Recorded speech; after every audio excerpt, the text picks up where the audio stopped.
I will explain the synopsis of the movie and the relation of the movie with organizational behavior. The Miracle in Cell number 7 starts with a grown-up Yoon-sung, a lawyer who just won a case. It then flashback to her childhood when her dad, Young-gu with a disability, promised to buy her a Sailor Moon backpack in 1997 when she was 6 years old.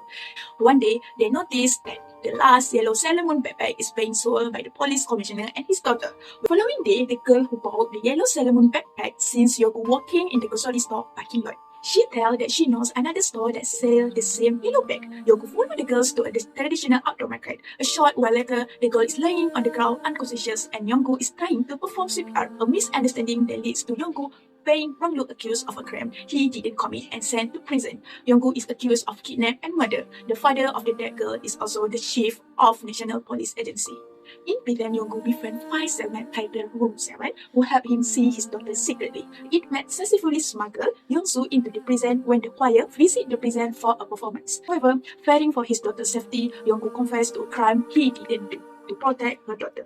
Young-gu is then sentenced to death and the execution date is scheduled for December 23, which happened to fall on Young-soo's birthday. Feeling sorry for Young-gu, the inmate decide to build a hot air balloon for Young-gu to escape. The plan fails and Young-gu is executed. Years later, Young-soo fight to prove her father innocent, which the court finally grants. The movie ends with Young-soo saying goodbye to a vision of her father on the hot air balloon. The movie is related to 3 of organizational behavior, which are personality, leadership and teamwork, and organizational culture. And I will continue with the next part, which is the father's personality in organizational behavior. And the father is Young-gu's. Young-gu's personality can be understood through several important traits that affect his actions and relationships. And first one is Young-gu is compassionate and caring. The second one, Young-gu is innocent and naive. Lastly, Young-gu is resilient and persistent. The perceptions of Young-gu, he is initially feared for his alleged crimes and intellectual limitations, and Young-gu is often misunderstood and misjudged. And his cellmates, for example, initially see him as a burden due to his disability and the false accusations against him. But however, as they spend more time with him, they discover his inherent kindness and compassion, and this bonding process reshapes their perception of him from seeing him as a burden to valuing him as a friend. And over time, Young-gu becomes a symbol of innocence and purity despite his struggles. Next is issue, solution, and personal response. So the issue here is misjudgment and isolation. Young-gu faces misjudgment and isolation due to his intellectual disability and false accusations, and this unjust treatment affects his well-being and relationship within the prison community. And the solution here is to promote awareness and sensitivity training to challenge biases and to foster inclusion. And so a personal response, if one finds themselves in an identical situation, they may feel powerless and isolated while seek to justice and understanding. Next, I'll be talking about 3 of Lee Yi-sung's leadership styles. So the first leadership style is determination. Yi-sung is driven to prove her father's innocence and clear his name. She grows up to become a lawyer and fights for her father's justice, showing her unwavering commitment to her cause. Secondly is compassion. Yi-sung is kind and caring towards everyone, including her father's cellmate. She teaches young Ho how to read and write, even helps another cellmate to make a call to his loved one by sneaking in a cell phone. Lastly, she is resourceful.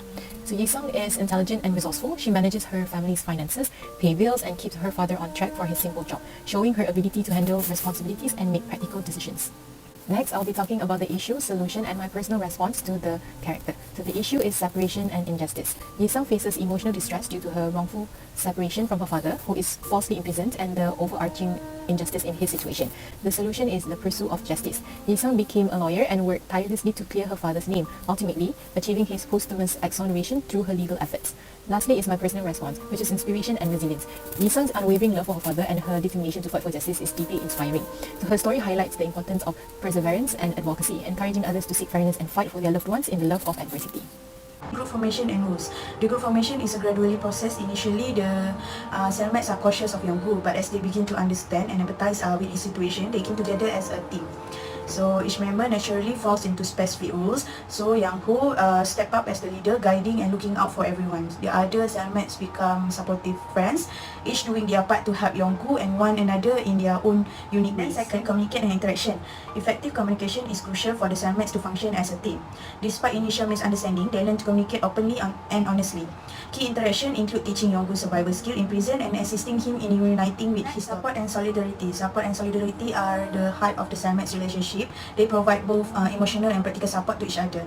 Lastly, leadership and influence. Leadership within the group is informal but evidence. For the conclusion, Miracle in Cell 7 offers a valuable insight. It highlights how individual action and organizational culture shape behavior and outcomes, emphasizing the enduring relevance of organizational behavior principles in understanding human dynamics within organizations. from the Islamic perspective, the first one is justice and fairness. The wrongful accusations and imprisonment of the protagonist in the film highlight the importance of upholding these principles in societal and organizational contexts. The second one is compassion and mercy. The protagonist's innocence and his relationship with his daughter evoke feelings of compassion and empathy. The third one is integrity and truthfulness. The film portrayal of the protagonist's unwavering commitment to truth and justice, despite having immense challenges, resonates with this value. And the fourth one is passion. Islam teaches the virtues of patience and resilience in the face of adversity. The protagonist's perseverance and resilience throughout his ordeal serve as a powerful example of this quality.